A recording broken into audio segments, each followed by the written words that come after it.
Welcome to iDream media. So మోకాలు నొప్పుల సమస్య చాలా మందిని ఇబ్బంది పెడుతూ ఉన్న సమస్య. ఎందుకు అసలు ఈ సమస్య వస్తుంది, మరి దీన్ని న్యాచురల్ వేస్లో ఎలా తగ్గించుకోవాలి, వెజిటబుల్ థెరపీ ద్వారా ఎలా చెక్ పెట్టవచ్చు, వివరాలు తెలుసుకుందాం. మనతో పాటు ఉన్నారు ప్రముఖ vegetable therapist and sun spiritual society founder Vikramaditya Guruji గారు. గురుగారు నమస్కారం అండి. సూర్యస్మిత. గురూజీ, మోకాళ్ళలో గుజ్జు జరిగిపోయింది, నడుస్తుంటే మోకాళ్ళు కిరికిరిమని సౌండ్ వస్తూ ఉన్నాయి, మోకాళ్ళ నొప్పులు చాలా బాధ పెడుతున్నాయి, ఇలా మోకాళ్ళ చుట్టూ తిరుగుతుంది టాపిక్ ఈ మధ్య. ఎందుకు ఈ సమస్య, అది కూడా చిన్న వయసులోనే? అంటే ప్రధానంగా ఇప్పుడు ఉన్నటువంటి పరిస్థితుల్లో ఎసిడిక్ నేచర్ ఫుడ్స్ బాగా ఎక్కువైపోయినాయి. పూర్వం మోకాళ్ళ నొప్పులు అంటే ఆఫ్టర్ 60, 70s చాలా రేరు మోకాళ్ళ నొప్పులు, లేకపోతే మోకాళ్ళు అరిగిపోయినవి, గుజ్జు అరిగిపోయింది.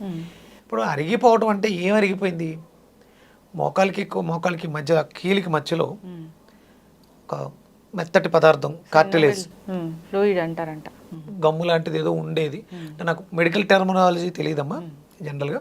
అంటే నేను, మా నాన్నగారు, మా ఫ్యామిలీలో ఎవరెవరికి ఎలాంటి ఇబ్బందులు ఉన్నాయి. రీసెంట్గా నేను నాకు ఎక్కడికో బయటకు వెళ్ళి వచ్చాను, 2-3 రోజులు బయట ఫుడ్ తీసుకోవడంతో లెఫ్ట్ నీలో వెనకాల ఏదో ఒక చిన్న బౌల్లో వచ్చి ఫోల్డింగ్ కష్టం అవుతుంది, స్టిఫ్గా తయారవుతుంది. నా బాడీని నేను అనలైజ్ చేసుకున్నాను. ఏం చేసాం? నేను రెగ్యులర్గా మార్నింగ్ ఈవినింగ్ కేబీఆర్ పార్క్ వాకింగ్కి వెళ్తాను.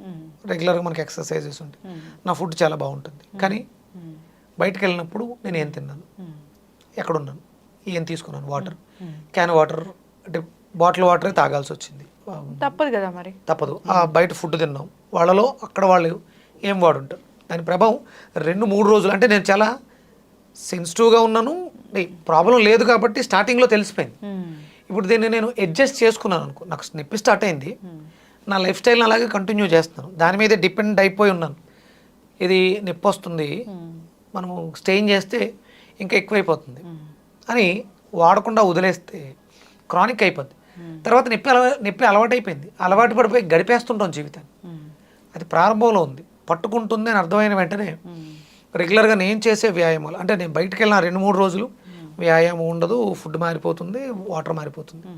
ఇవి నా మీద ప్రభావాన్ని వెంటనే చూపించి, వచ్చిన వెంటనే ఇమీడియట్గా నా సూర్య నమస్కారాల్లో ఒక 2 సెట్లు ఎగస్ట్రా చేసి, అసలు ఏం జరుగుతుంది అని కింద నుంచి పైకి ఆయిల్ మసాజ్ చేసి, బ్యాక్ సైడ్ నీ జాను, నీ వెనకాల ఉంటుంది జాను మర్మ అని ఉంటుంది మనకి. ఇది మోకాలు అనుకుంటే ఈ కింద సొట్ట ఉంటుంది కదా వెనకాల, ఇక్కడ ఒక పాయింట్ ఉంటుంది, అది జాను మర్మ అని ఉంటుంది. ఆ మర్మాని ప్రెస్ చేయడం ద్వారా అక్కడ రిలీఫ్ వస్తుంది. అలాగే 2 మోకాళ్ళకి అటు ఇటు ట్యాప్ చేయడం ద్వారా, ఇప్పుడు ఇది ఇక్కడ ఇలా ట్యాప్ చేయడం ద్వారా అక్కడ స్టాగ్నెట్ అయినటువంటి, అంటే మనకి ఒకటి ఎనర్జీ ఎక్కువైపోతే వస్తుంది, లేదా ఎనర్జీ తక్కువ అయిపోతే వస్తుంది. బ్యాలెన్స్డ్గా ఉన్నప్పుడు ఏ ప్రాబ్లం. ఇలా ఎప్పుడైతే మనం ట్యాప్ చేసామో అక్కడ స్టాగ్నేటెడ్ నెగిటివ్ ఎనర్జీ కావచ్చు, లేకపోతే పాజిటివ్ ఎనర్జీ ఎక్కువ అయిపోయి ఉండొచ్చు, ఒక్కసారి సర్క్యులేషన్ స్టార్ట్ అవుతుంది. అంటే మనకి ప్రధానంగా ఏ ప్రాబ్లం వచ్చినా సర్క్యులేటరీ సిస్టమ్ పని చేయకపోవడం వల్ల వస్తుంది. అక్కడ రక్తం గడ్డగట్టడం కానీ, ప్రాణశక్తి అధికంగా పెరిగిపోవడం కానీ ఇవన్నీ జరుగుతాయి. ఎప్పుడైతే మనం ఇలా చేసామో సర్క్యులేషన్ పెరిగి, బ్లడ్ సర్క్యులేషన్ పెరిగింది, అక్కడ రిపేర్ జరగాలి, సెల్ఫ్ హీలింగ్ జరగాలి. ప్రతి మనిషి శరీరంలోనూ సెల్ఫ్ హీలింగ్ టెక్నిక్ అనేది ఒకటి ఉంటుంది. దానికి మనం అవకాశాన్ని ఇవ్వాలి, దానికి కావలసిన పోషకాలు అందివ్వాలి. ఇప్పుడు ఇలా చేసిన తర్వాత శుభ్రంగా చల్లటి నీళ్ళతో స్నానం చేసాం. అంటే వ్యాయామం తర్వాత ఒక 1/2 అవర్ ఆగి స్నానం చేస్తే స్వాంతన వస్తుంది, రిలీఫ్ వస్తుంది, రిలాక్సేషన్ వస్తుంది, సర్క్యులేషన్ స్టార్ట్ అవుతుంది. చల్లటి నీళ్ళు ఎప్పుడు వాడినా, అందుకనే మనకి ఎంత చల్లగా ఉంటే అంత శరీరానికి లోపలికి వేడి నీళ్ళు, ఇవి 2 బ్యాలెన్స్ అవుతాయి. ఎట్లా గురువుగారు? వేడి నీళ్ళు లోపలికి, చల్ల నీళ్ళు పైకి శరీరానికి. చల్ల నీళ్ళు ఎప్పుడైతే పోసామో, నొప్పి వస్తున్న చోట పోస్తే అక్కడ ఉన్నటువంటి బ్లడ్ అంతా కూడా రివర్స్ వెళ్ళిపోతుంది. మోకాలు నొప్పి వస్తుంది, మోకాల మీద డైరెక్ట్ వేసాం, కింద ఉన్న రక్తం కిందకి, పైన ఉన్న రక్తం పైకి వెళ్ళిపోయింది. అప్పుడు మళ్ళీ రక్తం దగ్గరికి రావడం మొదలుపెట్టింది. ఈ వచ్చే రక్తం ఎలా ఉంటుంది, కొంచెం నులి వెచ్చగా ఉంటుంది. మళ్ళీ అక్కడికి వచ్చింది, మళ్ళీ మనం వాటర్ పోసాం, మళ్ళీ అయింది. అంటే డ్యామేజ్డ్ సెల్స్ కావచ్చు, అన్హెల్దీ సెల్స్ కావచ్చు, ఫిల్టరేషన్కి పైకి వెళ్ళిపోయినాయి.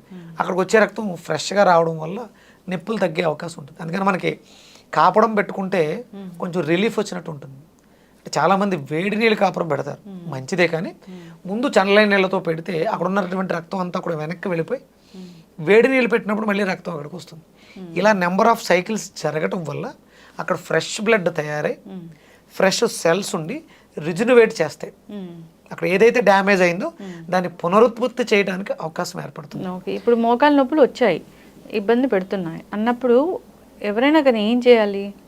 అదే ముందు ఫస్ట్ ఎసిడిక్ నేచర్ ఫుడ్స్ ఎక్కువగా తినేయటం వల్ల అక్కడ ఉన్నటువంటి కార్టిలేజ్ అనేది డ్రై అయిపోతుంది, డిహైడ్రేట్ అవుతుంది. దీన్ని మనం మార్చుకోవాలి. ఇప్పుడు అక్కడ మరి ఆ కార్టిలేజ్ మళ్ళీ పునరుత్పత్తి జరగాలి. దానికి మనం ఏం చేయాలి? ఆ ఆల్కలైన్ ఫుడ్ని బాడీకి ఎక్కువగా పంపించాలి. ఇందులో ప్రధానంగా పదార్థంలో ఉన్నటువంటి రుచులని మినరల్స్ని అబ్జార్బ్ చేసుకోవడానికి నాలుక మీదే ట్రీట్మెంట్ జరుగుతూ ఉంటుంది. శోషరస వ్యవస్థ అని ఉంటుంది, ఎక్సోక్రైన్ గ్లాండ్స్. బెండకాయల్ని నమిలి తినడం ద్వారా దాంట్లో ఉన్నటువంటి జిగురు పదార్థం మనకి కార్టిలేజ్, ఇది కార్టిలేజ్ కాదు, బెండకాయల్లో ఉండే జిగురు అక్కడికి వెళ్ళదు.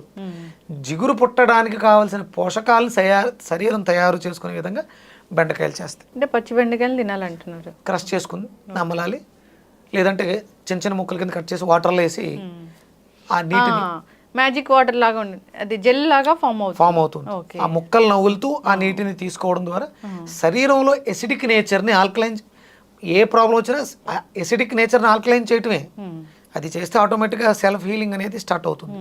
ప్లస్ ఇప్పుడు ఇక్కడ ఈ సెల్ఫ్ హీలింగ్లో ఈ ఐస్ నీళ్లతో కడగటం, వేడి నీళ్ళు పోయటం అనేది ఒక థెరపీ, వాటర్ థెరపీ.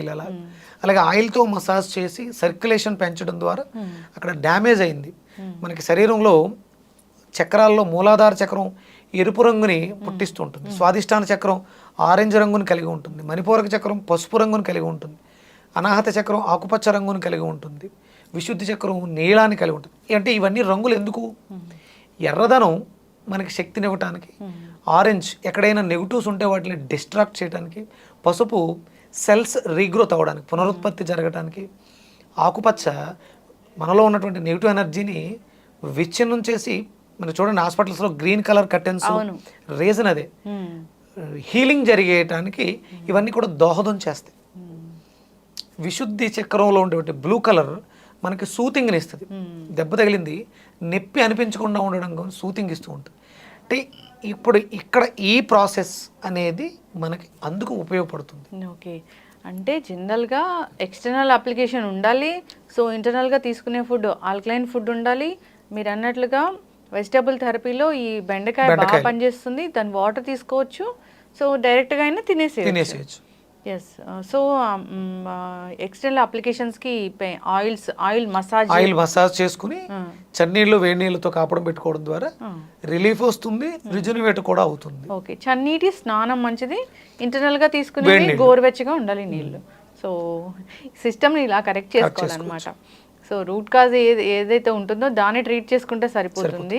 సో ఏదైతే గుజ్జు అరిగిపోయిందో అది మళ్ళీ రావడానికి ఇది దోహదపడుతుంది. సో ఎస్, ఖచ్చితంగా గురూజీ చాలా చక్కగా చెప్పారండి.